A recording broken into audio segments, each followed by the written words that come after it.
Que a graça e a paz do nosso Deus seja com todos vocês que estão aqui conosco no canal da Igreja Batista da Trindade, para nós meditarmos na Palavra de Deus. Nós vamos abrir as nossas Bíblias no livro de Eclesiastes, no capítulo 3. Nós vamos fazer a leitura da Palavra de Deus, do versículo 1 até o versículo de número 8. E o tema da nossa meditação deste momento é Deus e o tempo. Vamos fazer a leitura. Tudo tem o seu tempo determinado. E há tempo para todo propósito debaixo do céu. Há tempo de nascer e tempo de morrer. Tempo de plantar e tempo de arrancar o que se plantou. Tempo de matar e tempo de curar. Tempo de derribar e tempo de edificar. Tempo de chorar e tempo de rir. Tempo de prantear e tempo de saltar de alegria. Tempo de espalhar pedras e tempo de ajuntar pedras. Tempo de abraçar e tempo de afastar-se de abraçar. Tempo de buscar e tempo de perder. Tempo de guardar e tempo de deitar fora. Tempo de rasgar e tempo de coser. Tempo de estar calado e tempo de falar. Tempo de amar e tempo de aborrecer. Tempo de guerra e tempo de paz. Amém. O rei Salomão, nos capítulos anteriores, apresentou aí 4 argumentos que comprovam que a vida não é nada além de uma tentativa de correr atrás do vento. E ele fala muito, nesse termo correr atrás do vento. Mas Salomão é sábio demais para não contestar aí os seus próprios argumentos. De modo que em Eclesiastes, do capítulo 3 até o capítulo 10, ele examina cada um desses seus argumentos com grande cuidado. O seu primeiro argumento, lá no primeiro capítulo do livro, é a monotonia da vida. E ele analisa esse argumento aqui do capítulo de número 3, versículo 1, até lá no capítulo 5, versículo 9. Salomão descobre que é preciso considerar 4 fatores antes de dizer que a vida é monótona e sem sentido. Assim ele pede para que seus ouvintes olhem para cima, para dentro, para frente e ao seu redor. E considerem aí o tempo, e ele vai falar de tempo aqui nesses versículos que nós lemos. Ele considera a eternidade, ele considera a morte e ele considera os sofrimentos. Esses são 4 fatores que Deus usa para evitar que a vida se torne monótona e sem sentido.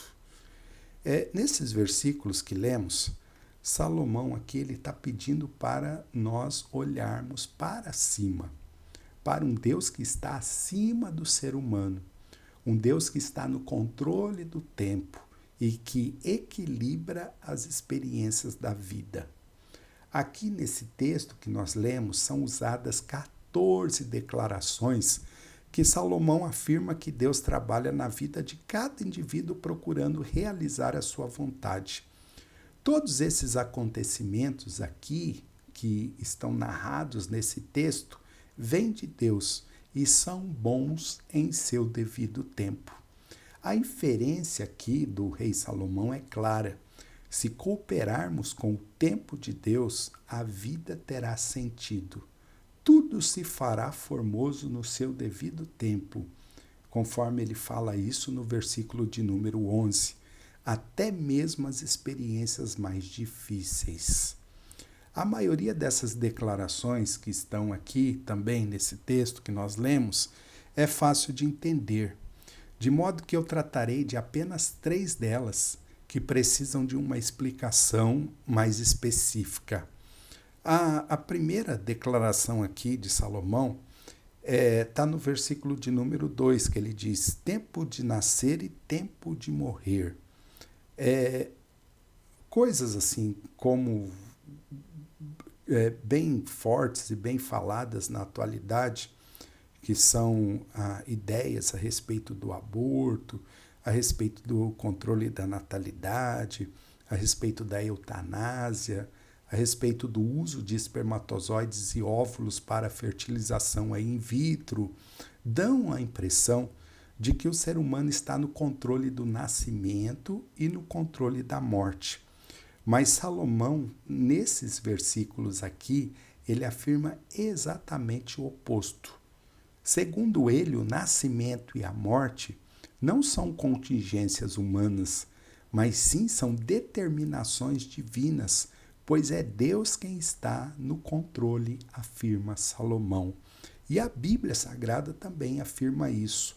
O Salmo de número 139, versículo 13 até o versículo 16, afirma que nós fomos tecidos por Deus no ventre da nossa mãe, de tal forma que nossa estrutura genética é perfeita para aquilo que Ele, Deus, tem preparado para nós fazermos.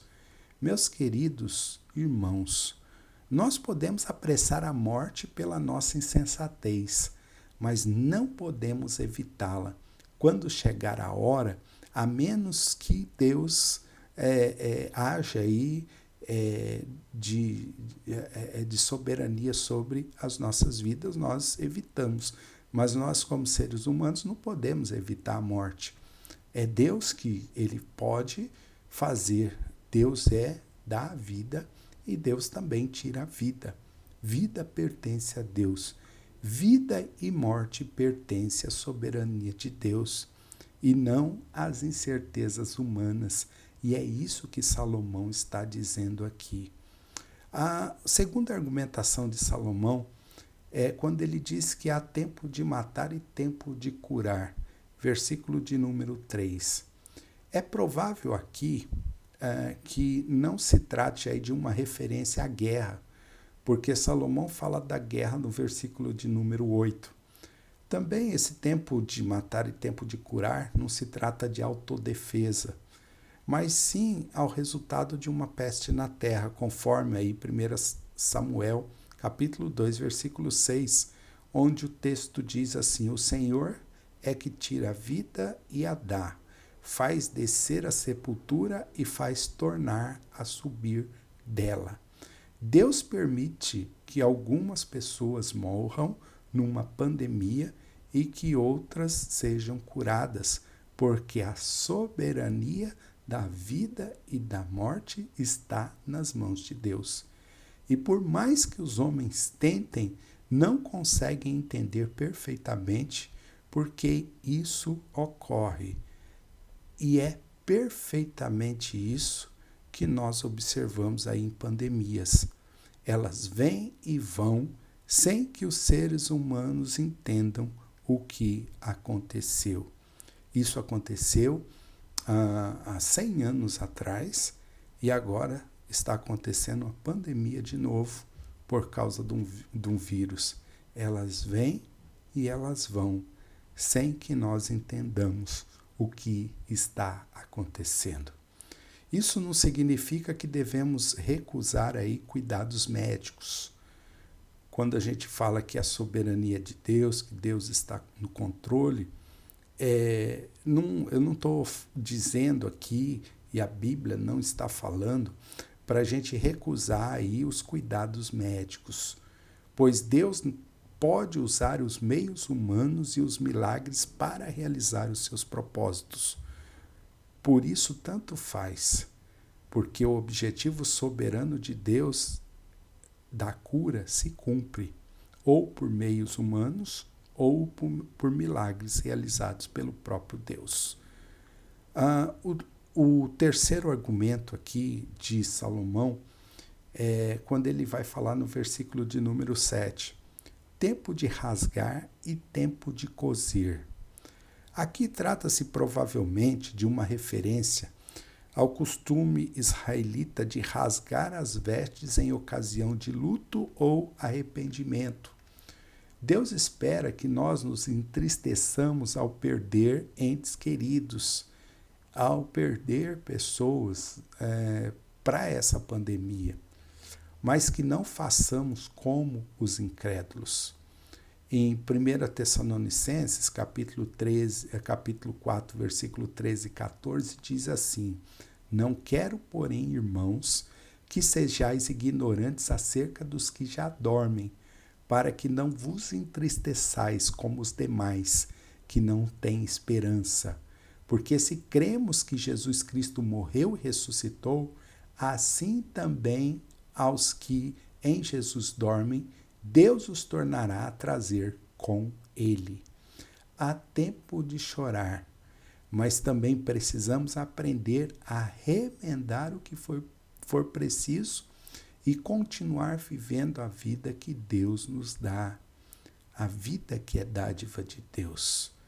Queridos irmãos, em sua soberania, Deus está no controle e tem um tempo e um propósito para todas as coisas, é o que afirma a palavra de Deus. Isso não se trata de fatalismo, nem de uma ideia que nos priva da nossa liberdade ou da nossa responsabilidade.